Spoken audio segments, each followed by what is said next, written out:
Inicialmente yo trabajé en el ámbito de las políticas públicas de comunicación y hace ya muchos años, en determinado momento, me di cuenta que para comprender las dinámicas regulatorias, las dinámicas de la intervención del Estado, había que sumar un análisis de economía, que no se podía pensar, digamos, que pensar las políticas públicas solo como proceso regulatorio era una situación de idealismo y entonces a partir de ahí,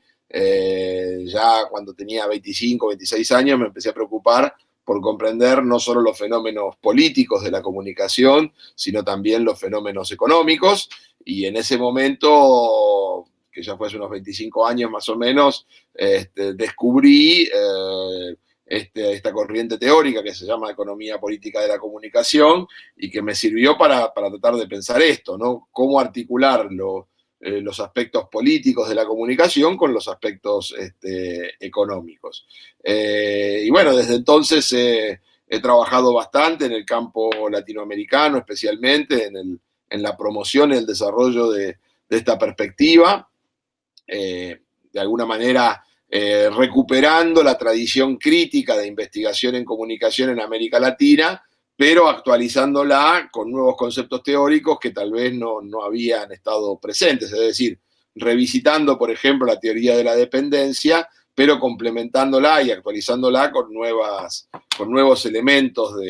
de análisis y de teorías un poco más sustentables desde mi punto de vista, que son las de la economía política de la comunicación. Paralelamente, siempre creí que digamos, no sirve de nada pensar el mundo, sino que además hay que también poder intervenir sobre el mundo en el que vivimos, y he participado en múltiples instancias de organizaciones sociales y políticas vinculadas a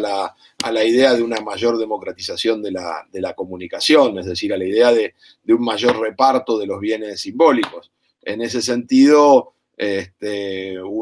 por ejemplo, participé en la coalición para una radiodifusión democrática en Argentina, que fue uno de los inspiradores de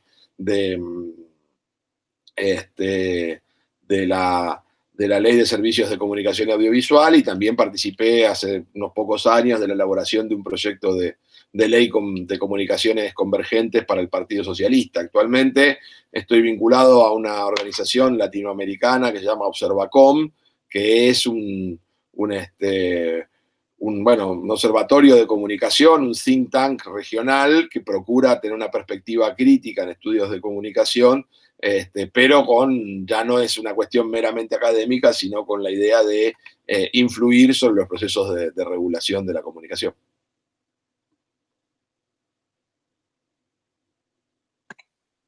Profe, muchísimas gracias por esta presentación. La intención sería entonces empezar ya con esta entrevista de manera formal. Primer ciclo de preguntas entonces está dirigido a entender qué es la economía política de la comunicación, cuáles son sus principales categorías de análisis y cómo se ha configurado a lo largo del tiempo la economía política de la comunicación como marco de investigación y específicamente pues en Argentina y en Latinoamérica. Bueno, la economía política de la comunicación es una rama de los estudios de comunicación relativamente reciente. Digamos, podemos pensar que sus orígenes están en la década de 1960 aproximadamente, con algunos trabajos en Norteamérica, y se consolida a partir de los 70 como rama teórica independiente dentro del campo de la comunicación, aunque siempre ha sido una corriente, podemos decir, no mainstream, no una corriente principal dentro de los estudios de comunicación, aunque en los últimos probablemente 20 años es una corriente respetada dentro de los estudios de comunicación. Básicamente, lo que de alguna manera se propuso originalmente fue pensar la comunicación más allá de una cuestión meramente de reproducción ideológica e incorporar las dinámicas económicas, es decir, en determinado momento, tanto para los estudios funcionalistas como para los estudios críticos, la centralidad de la comunicación estaba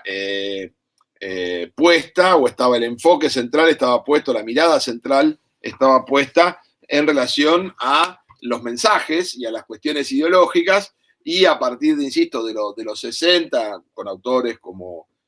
Douglas Smythe o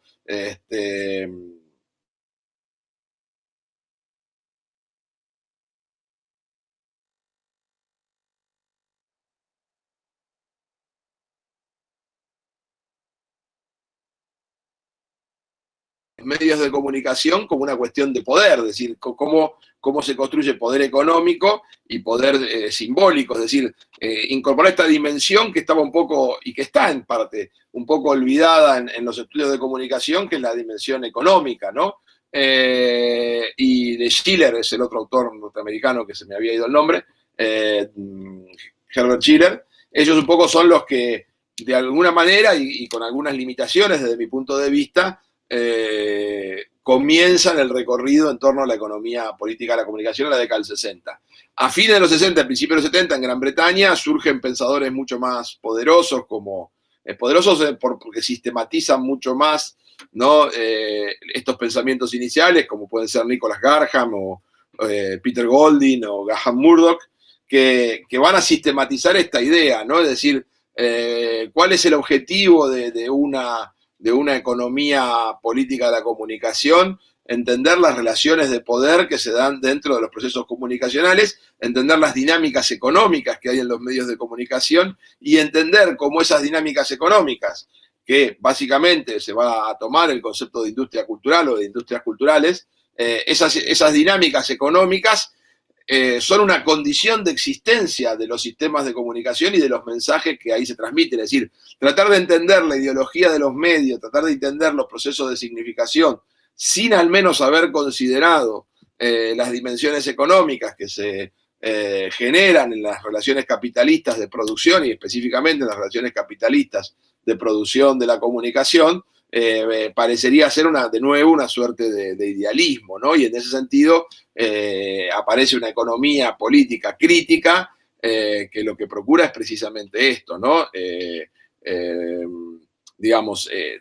codimensionar esta situación, la importancia de lo económico junto con lo político y lo ideológico, como tres dimensiones que están multipresentes en los procesos de comunicación y cultura y que deben ser por lo menos articulados. Yo particularmente entiendo que la economía política de la comunicación es una ventana de entrada a la comunicación. Por supuesto, los fenómenos de comunicación son muchísimo más amplios son muchísimo más amplios que la economía política de la comunicación, y la economía política de la comunicación solo puede explicar algunos aspectos de los procesos comunicacionales, pero creo que son aspectos fundamentales y creo que no pueden ser olvidados o dejados totalmente de lado. Es decir, no podemos entender todo el proceso comunicacional desde esta perspectiva, pero sí lo entiendo, insisto, como una ventana, como una puerta de acceso, como un lugar desde el cual aproximarse a los fenómenos comunicacionales. En América Latina, la economía política de la comunicación aparece un poco más tarde, porque, bueno, en América Latina tiene hay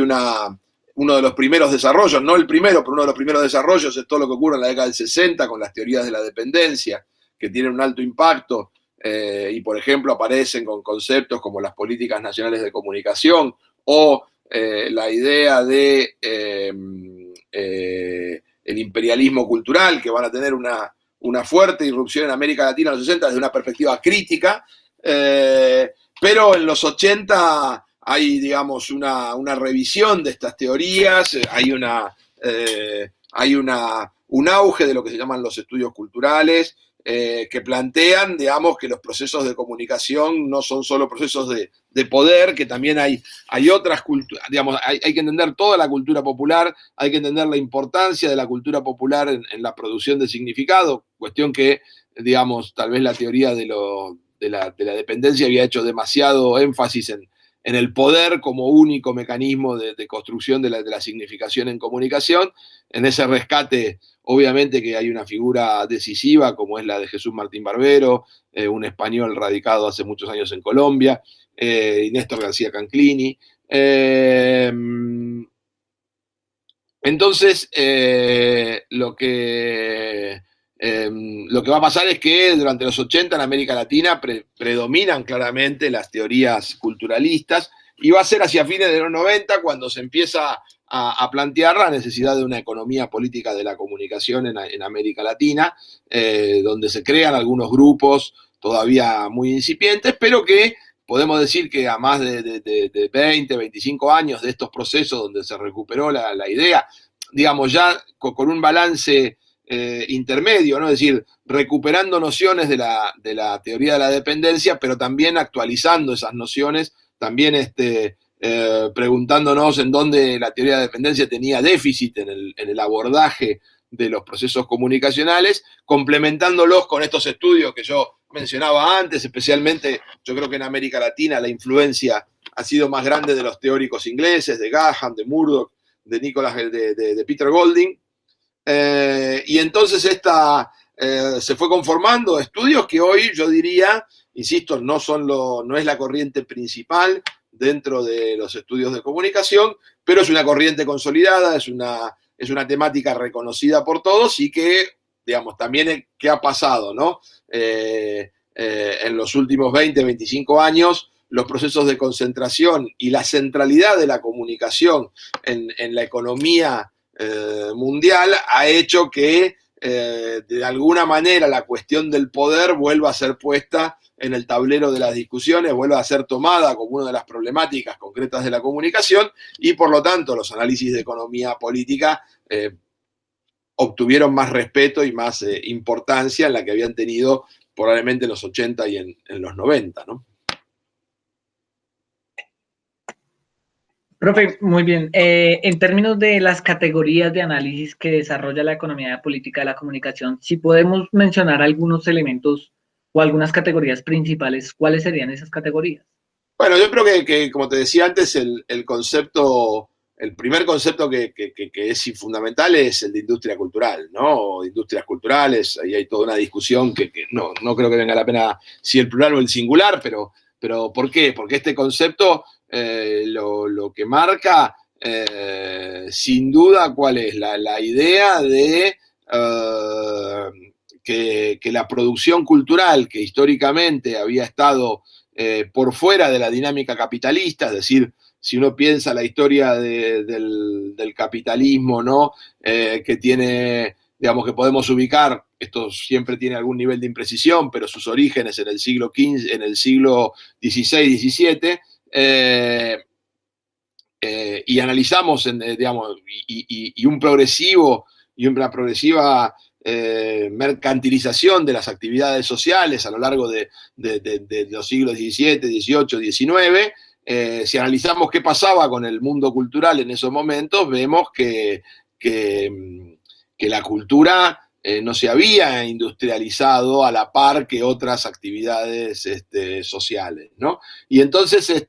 un poco, tal vez el cambio que se produce es que en el siglo XX una parte de la producción cultural va a ser transformada en mercancía, es decir, la gran diferencia es que podemos pensar que hasta el siglo XIX los procesos comunicacionales eran eminentemente ideológicos, si bien tenían una economía de sustentabilidad, no participaban de la producción de capital, ¿no? Esta para mí es una diferencia sustantiva y por eso yo ubico este concepto como el más importante para la economía política, ¿no? Es decir, cultura hubo siempre, es probablemente una de las particularidades de los seres humanos, la capacidad de abstracción y de producir bienes simbólicos culturales. Si bien este desarrollo es inherente, podemos pensar a la humanidad, en el proceso de mercantilización y por las particularidades que tiene el trabajo creativo, el trabajo simbólico, no había sido absorbido por la dinámica capitalista. En el siglo XX, mediante algunos procesos y técnicos, económicos, políticos y sociales, finalmente se logra una industrialización parcial, no de toda la cultura, sino de un pequeño sector de la cultura, pero que crecientemente cobra importancia en términos del consumo cultural. Yo sigo pensando que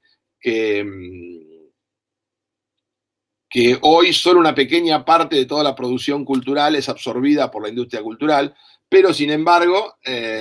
la mayor parte del consumo cultural está vinculado a las industrias culturales, ¿no? Entonces, efectivamente, las industrias culturales han tenido la capacidad de generar mercado, las industrias culturales han tenido capacidad de generar riqueza, y han tenido entonces esta idea de que han mercantilizado la producción cultural, la ha transformado en mercancía, y por lo tanto, desde entonces,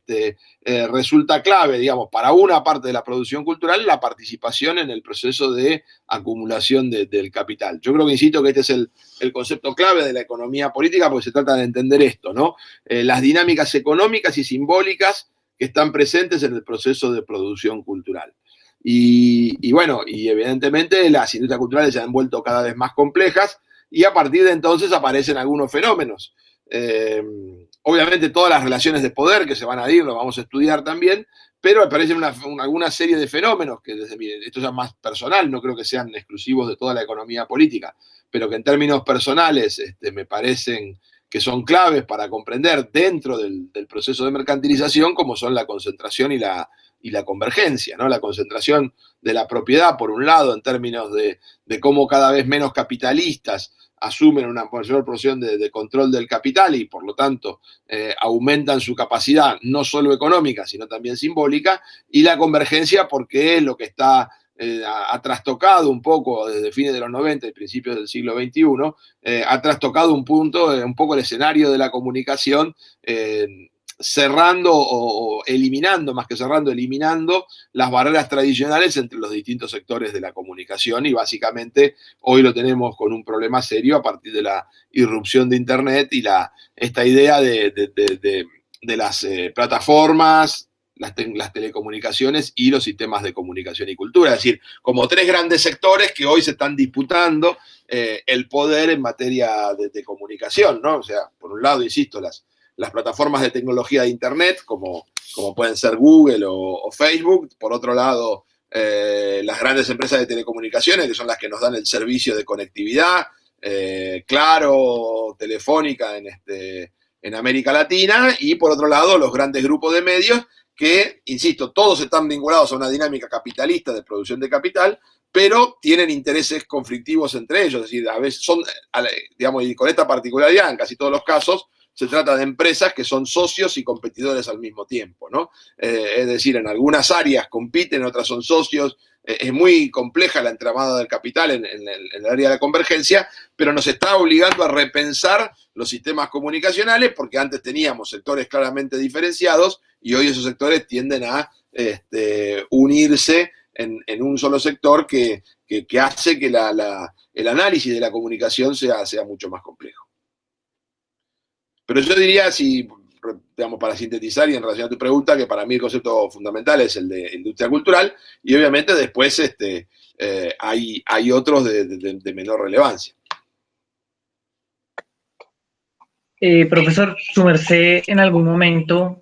trata el tema del ejército industrial de reserva alrededor de los medios de comunicación y su relación. Su merced podría de pronto darnos alguna profundización sobre esta categoría y cómo la relaciona con el tema de los medios de comunicación.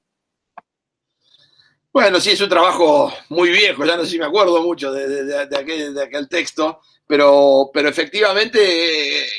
¿qué comprobamos? Digamos, digamos, que en el ámbito cultural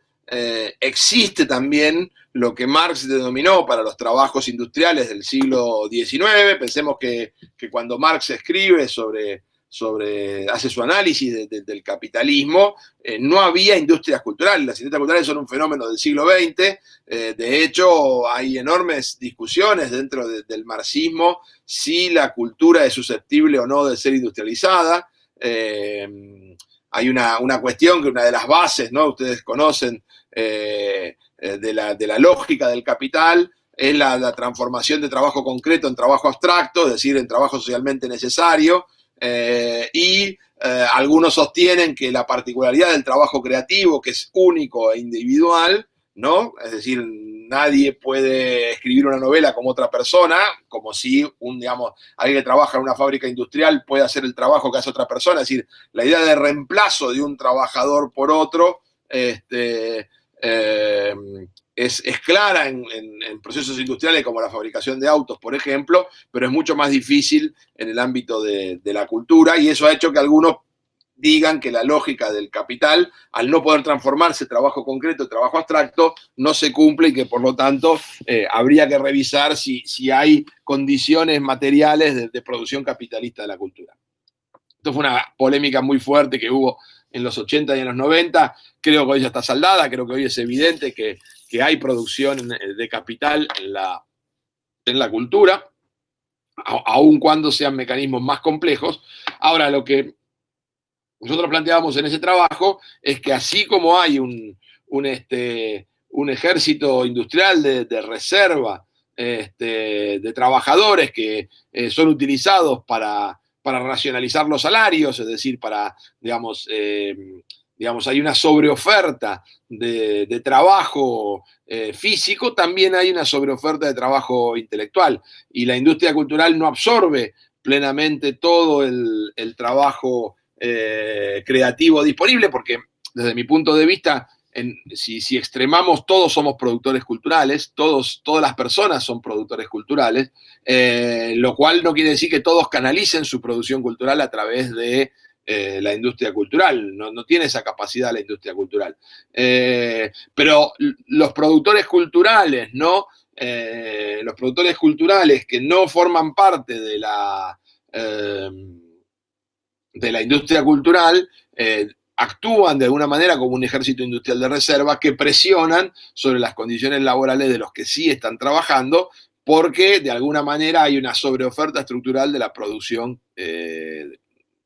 cultural, precisamente hay una sobreoferta estructural de la producción cultural que de alguna manera relativiza la capacidad de los trabajadores de ofertar su tiempo de trabajo en forma competitiva. Profe, muchas gracias. Ahora, pues para pasar como a este segundo ciclo de preguntas, pues nos gustaría que nos contara un poco sobre los estudios. Su merced ha hecho varios estudios alrededor de la concentración de medios en América Latina y en Sudamérica específicamente, y nos gustaría que nos contara un poco cómo ve este panorama de la concentración de medios en Sudamérica. Bueno, sí, efectivamente, como yo te decía antes, uno de los grandes problemas que hay en el mundo, no solo en América Latina, es el problema de la concentración de los medios de comunicación. Nosotros, con mi colega Martín Becerra, que hace muchos años que trabajamos en conjunto sobre este tema, pensamos que lo primero que había que hacer era tratar de comprender la comunicación, comprender que la comunicación tiene un origen económico, tiene una lógica económica, es decir, en economías con altísimos costos fijos y muy bajos o nulos costos variables, la tendencia natural, que como es la producción cultural, ¿no? Es decir, es muy cara la producción del original y muy barata la producción de la copia o del nuevo consumidor. La tendencia natural del capitalismo a la concentración se ve exacerbada, es decir, hay una tendencia todavía mayor en la comunicación a la concentración que en otras áreas de la economía. Es decir, insisto, siguiendo de nuevo a Marx, hay una tendencia natural a la concentración, pero en la comunicación eso se da de manera mucho más rápida y mucho más exacerbada. Por lo tanto, una de las primeras cuestiones que nosotros planteamos es que en lugar de pensar en un enfoque estrictamente ideológico, digamos, tal vez fue una de las críticas, nosotros, una de las revisiones que hacemos en relación a los planteos de los 70, en el sentido de que en los 70 se pensaba la concentración como un fenómeno meramente ideológico. Nosotros entendemos que la concentración tiene originariamente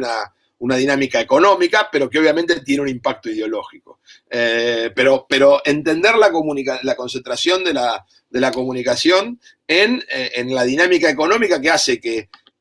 a más concentrado, mayor eficiencia económica de un medio, mayores ganancias, mayor funcionamiento de la lógica capitalista. Entonces, una vez que planteamos esa cuestión teórica sobre la concentración, un poco lo que tratamos de hacer con Martín desde hace varios años es tratar de cuantificar y medir esos niveles de concentración. Es decir, nosotros un poco decíamos que de la concentración de la comunicación se hablaba mucho, pero en profundidad se la estudiaba poco, y la idea era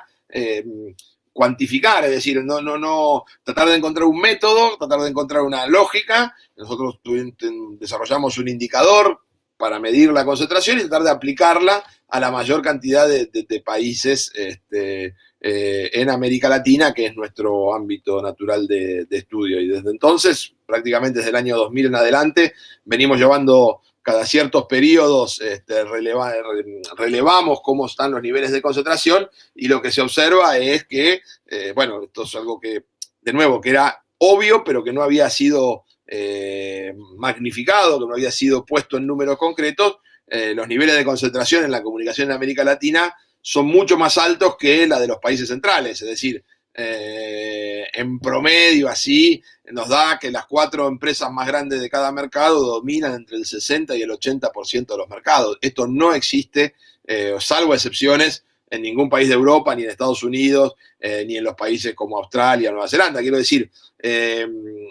no solo que la concentración es alta como en todo el mundo, sino que es más alta que en el resto del mundo, y esto evidentemente marca un fenómeno problemático. ¿Para qué? Para la diversidad, para el debate de ideas más democrático, más robusto, y por lo tanto ahí nosotros esta intención también está vinculada a que a la demostración concreta de la concentración tiene como objetivo la justificación de políticas públicas que permitan o que procuren disminuir los niveles de concentración, ¿no? Es decir, tratar de mostrar por qué es necesario que haya políticas públicas que puedan fomentar procesos de comunicación menos concentrados y más diversos. Bueno, profe, entonces en este panorama de concentración de medios en América Latina, pues también uno podría mirar el tema de las políticas públicas o el tema de, en algunos casos, falta de regulación, en otros casos, pues leyes que fomentan la regulación de los medios de comunicación, y también es otro tema de estudio de los que su merced ha abordado y ha desarrollado. Nos gustaría que nos contara un poco cuál es el panorama actual de la política o de la ley alrededor de medios de comunicación en Latinoamérica. Bueno, efectivamente Latinoamérica, digamos que las políticas durante mucho tiempo fueron ad hoc, o sea, no hubo una planificación estatal del desarrollo de los sistemas de comunicación como pudo haber en Estados Unidos y en Europa. En Estados Unidos y en Europa, si bien adoptaron modelos totalmente distintos para la estructura de los medios de comunicación, básicamente en los orígenes para la radio y después para la televisión, si bien las lógicas y los modelos que se definieron en Estados Unidos y en Europa fueron totalmente distintos, lo que sí podemos decir que coincidían es que había un diseño estatal de lo que se quería llegar, de la estructura y del modelo al que se quería llegar. Yo creo que en América Latina fue un poco al revés, es decir, fueron los sectores empresariales los que definieron un modelo, y el Estado, en el mejor de los casos, ajustaba las regulaciones con posterioridad, y se estableció un sistema de mucho poder de los medios de comunicación, donde en general había, esto ya ha sido muy estudiado en América Latina, una fuerte relación entre el poder económico, el poder político y el poder de los dueños de los medios, que en muchos casos estaba estrechamente vinculado. Quiero decir, familias que controlaban un alto porcentaje de la economía de un país con participación en la política y que además eran dueños de medios, ¿no? No lo tengo que contar en Colombia, donde ustedes eso lo tienen bien ejemplificado en los grandes grupos de comunicación colombianos, pero no es una cuestión, no es un fenómeno particular de Colombia. Es decir, las políticas de comunicación en América Latina en general fueron, insisto, más acciones del Estado destinadas a convalidar un modelo de mercado que ya se había desarrollado de hecho, que a una planificación estatal de ordenamiento del sistema de medios. Probablemente el único hecho disruptivo a esto haya sido lo que ocurrió en la mayor parte de los países, y ahora no diría de América del Sur, sino de América Latina, sino de América del Sur, la mayor parte, y obviamente una de las excepciones es Colombia, una de las pocas excepciones, en los primeros 15 años del siglo XXI, donde por esas cosas que tiene el mundo, hubo una conjunción de gobiernos que, sin entrar en polémicas y poniéndole comillas, vamos a llamarlos progresistas, que van a tomar como una de sus discusiones principales el tema de la regulación de los sistemas de medios y van a tratar de generar una nueva estructura comunicacional y una nueva regulación. Es decir, acá un poco es la primera vez que se observa en América Latina algo distinto, que es la idea de un Estado interviniendo y tratando de planificar y desarrollar un sistema distinto al que estaba. No un Estado que consolida lo que ya está, sino un Estado que promueve una estructura de cambios en el sistema político latinoamericano. Y bueno, se intentó, se establecieron algunas leyes, se establecieron, pero hay que reconocer digamos, que los cambios estructurales fueron muy menores, no hubo una situación de cambio estructural importante.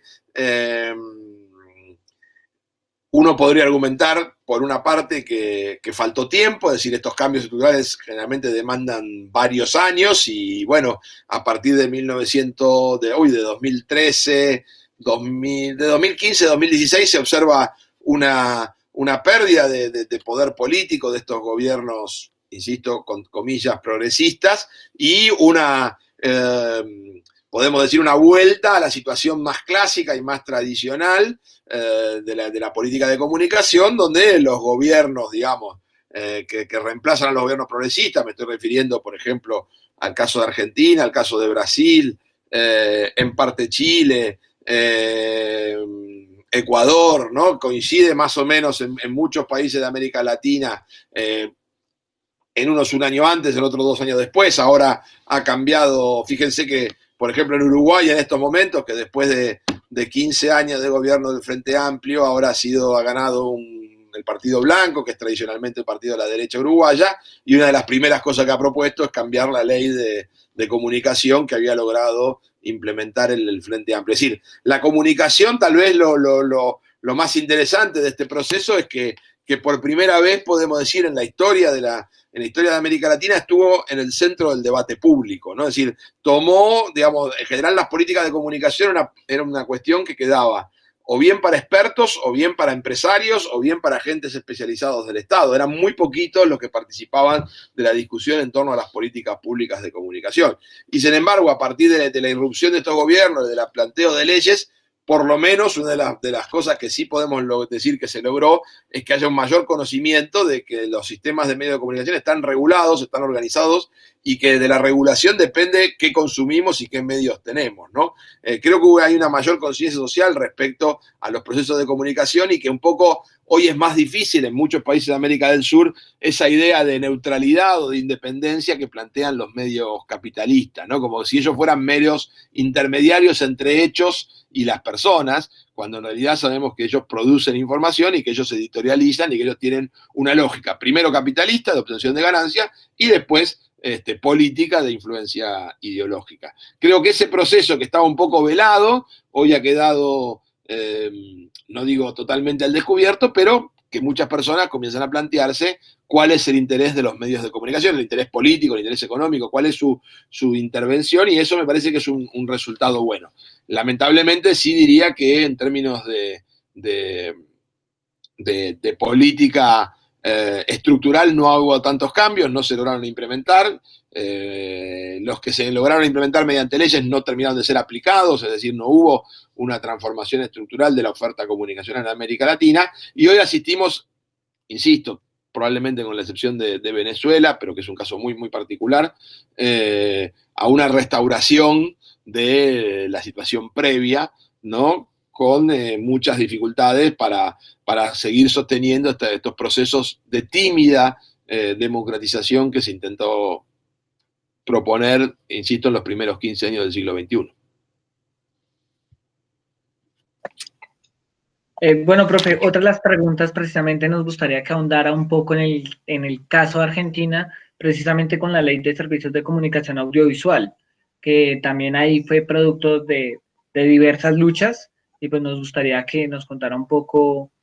este caso. Bueno, efectivamente en Argentina nosotros heredamos, después de la última dictadura que terminó en el año 76,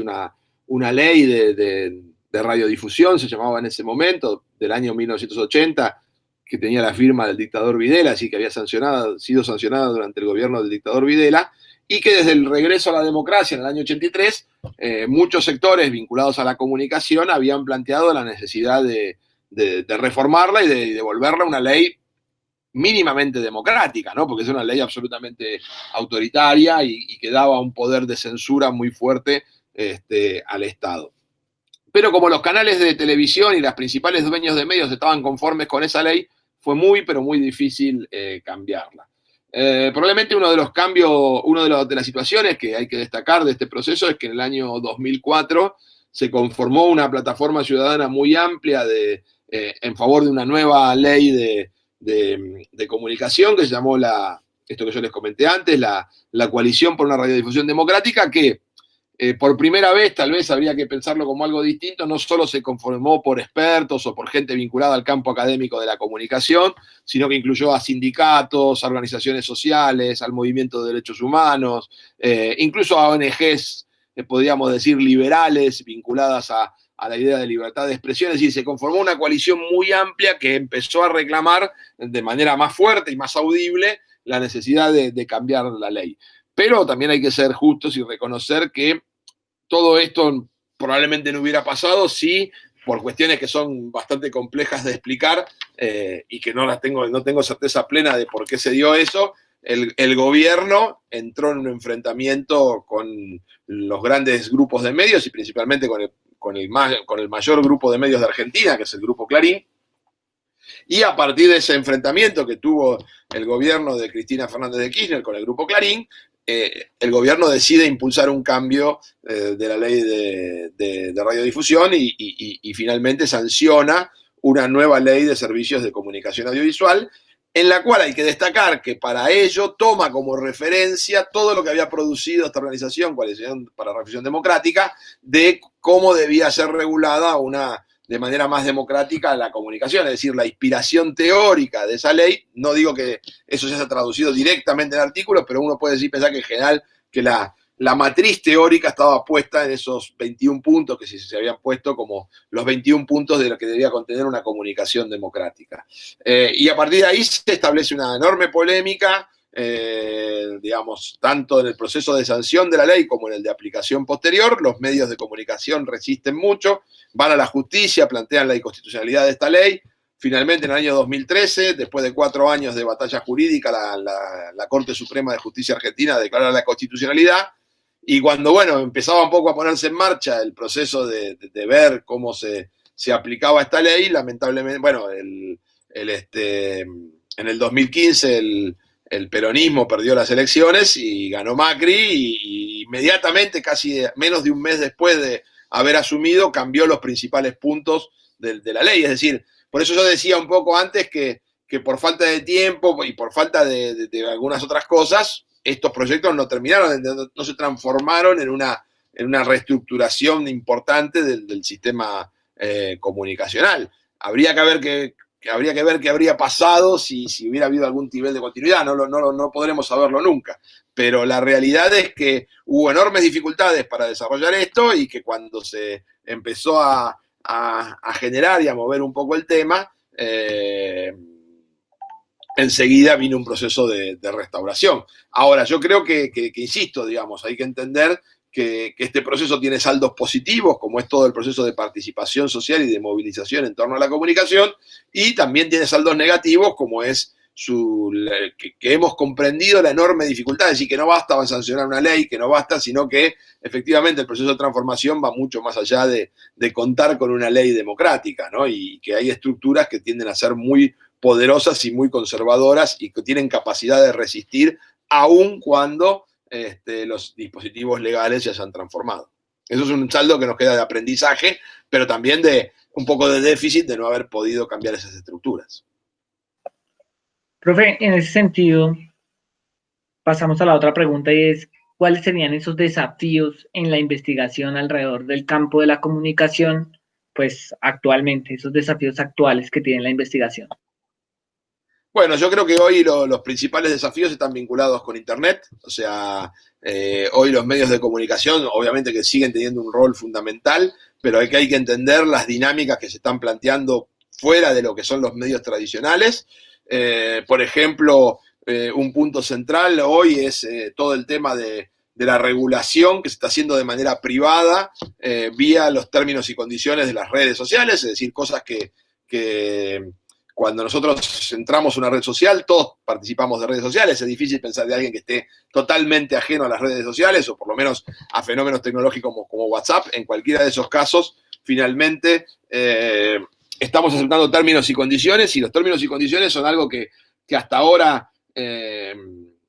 no aceptábamos, que es la regulación privada, ¿no? Es decir, cuando uno quiere entrar a una red social, lo primero que tiene que hacer es aceptar los términos y condiciones. Por supuesto que uno podría no aceptarlos, pero no aceptarlos implica estar fuera de las redes sociales, y eso implica una gran pérdida para los seres humanos, porque es un medio fundamental de comunicación hoy. Pero esos términos y condiciones han sido fijados unilateralmente por las empresas. Es decir, me parece que uno de los desafíos de hoy es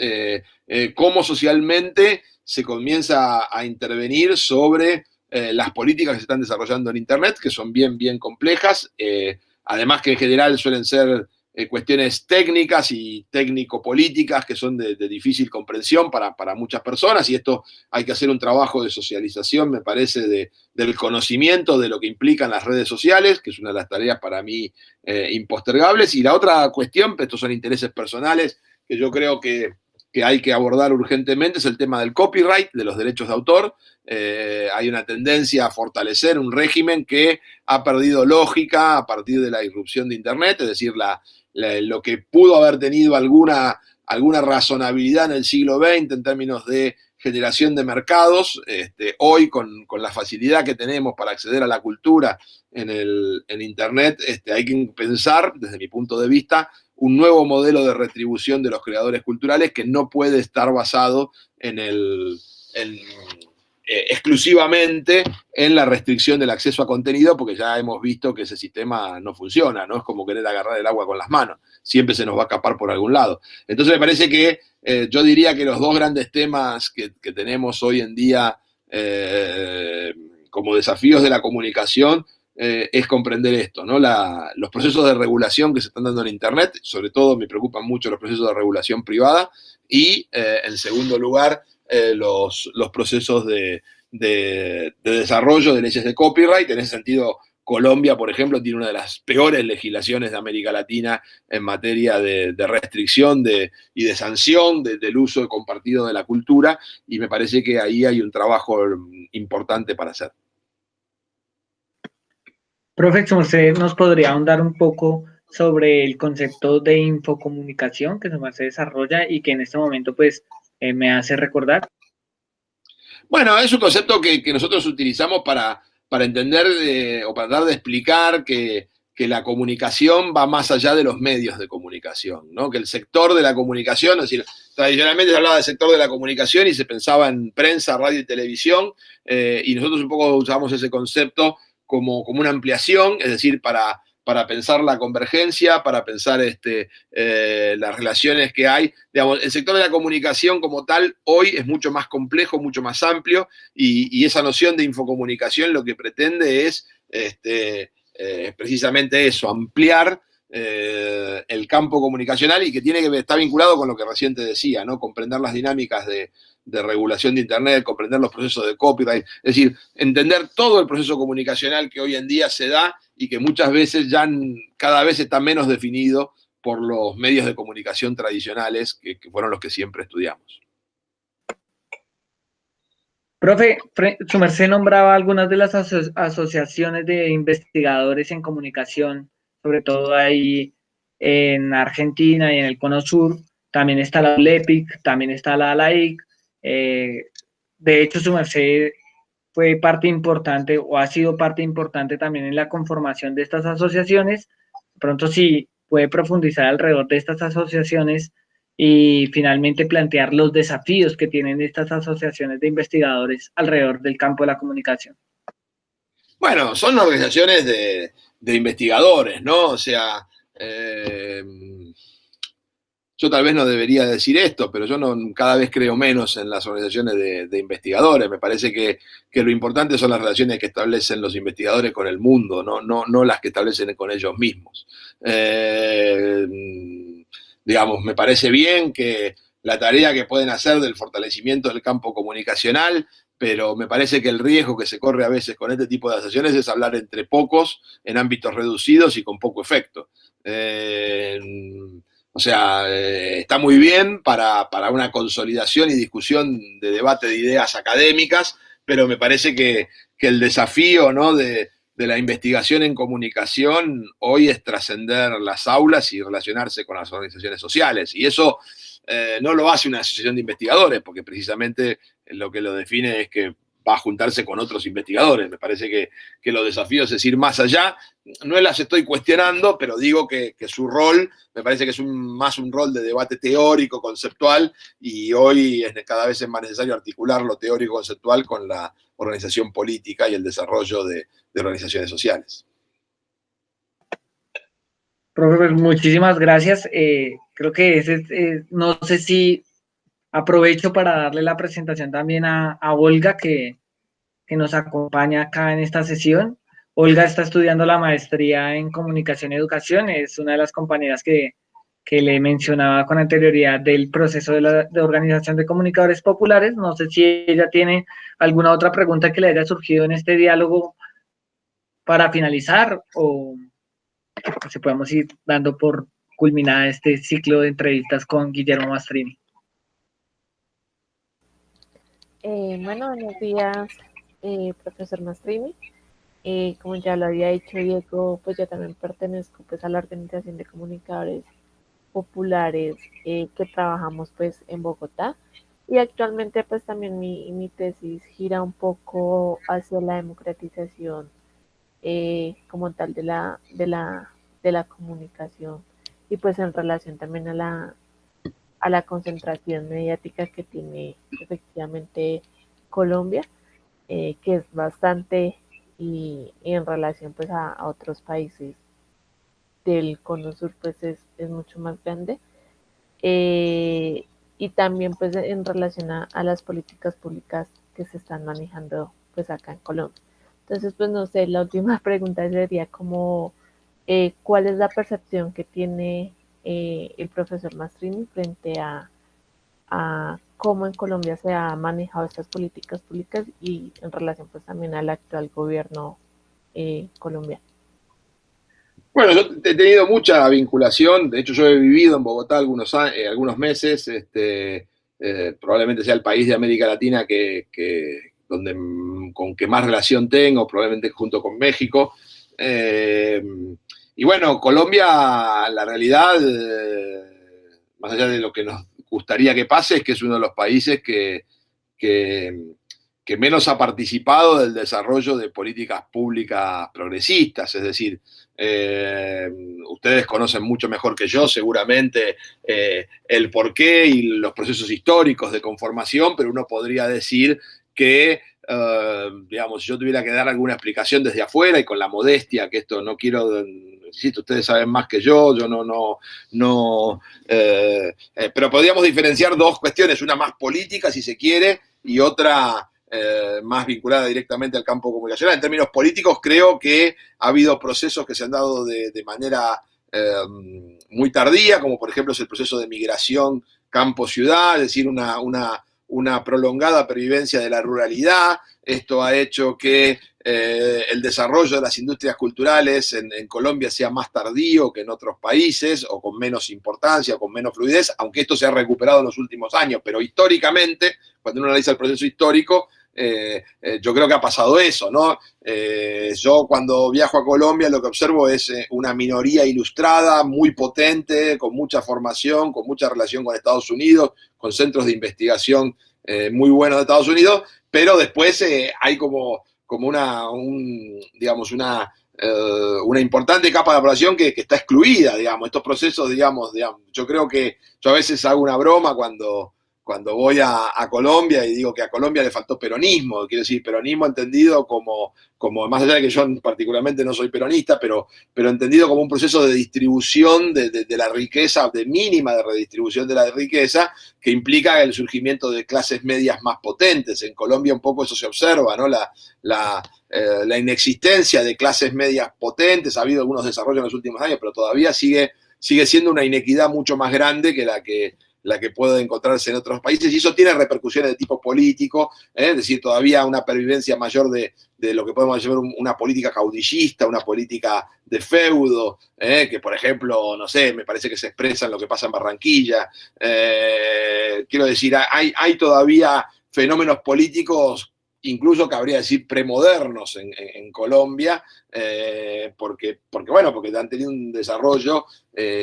histórico particular, ¿no?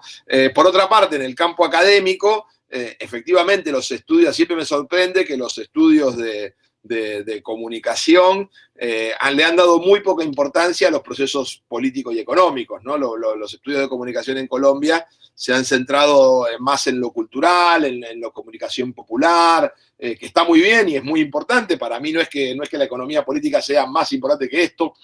Yo creo que en el campo de la comunicación hay lugar para todos. Lo que pasa es que justamente tal vez uno lo que observa desde afuera es que hay poco lugar para lo otro. No porque esté mal lo que se ha hecho, sino porque se le ha dado muy poca importancia a la investigación en políticas públicas y en